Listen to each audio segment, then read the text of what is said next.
চায়নাতে এক ধরনের বাঁশের গাছ হয়।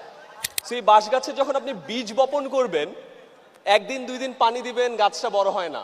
1 মাস 2 মাস পানি দিবেন, গাছটা বড় হয় না। সার দেন, যত্ন করেন, কোনোভাবেই গাছটা বড় হয় না।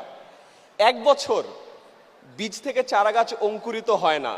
2 বছর, 3 বছর, 4 বছর পর ফাইনালি ওই বীজ থেকে অঙ্কুরিত হয়ে চারা গাছটা মাটির উপরে ওঠে এবং এরপরে মাত্র 4 সপ্তাহে চারা গাছটা 90 ফুট লম্বা বাঁশের গাছ হয়। কয় ফুট? 90 ফুট। এই গল্পটার সাথে আপনাদের সবার লাইফের মিল আছে।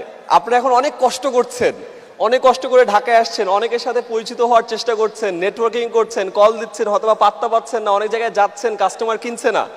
মনে রাখেন, আপনারও বীজটা একটু অঙ্কুরিত হতে টাইম লাগছে।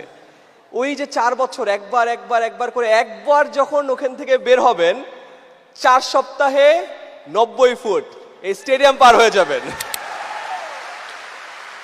ঠিক এখানে একটা মজার বিষয় আছে। তখন ওই চারা গাছটা দেখে বাকি মানুষ কিন্তু বলে যে আরে মাত্র 4 সপ্তাহে চারা গাছটা 90 ফিট লম্বা হয়েছে।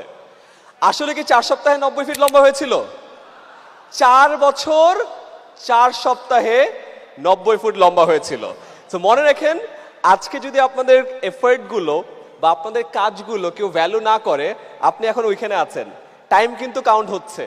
যখন একবারে ওখানে একদম ওই ছাদ ফেরে যখন বের হয়ে যাবেন, তখন মানুষ আপনাকে বলবে যে আরে আঙ্গুল ফুলে কলা গাছ না, হঠাৎ করে বড়লোক হয়েছে। তখন তাদেরকে মনে করায় দেন যে না ভাই, 4 বছর আগে ইকবাল বাহার ভাইয়ের এই মহাসমারোহেতে ছিলাম, অনেকজনের সাথে কথা বলেছি, ফোন নাম্বার নিয়েছি, কল করেছি, তারপরে আরো 4 বছর পরে এই জায়গায় এসেছি।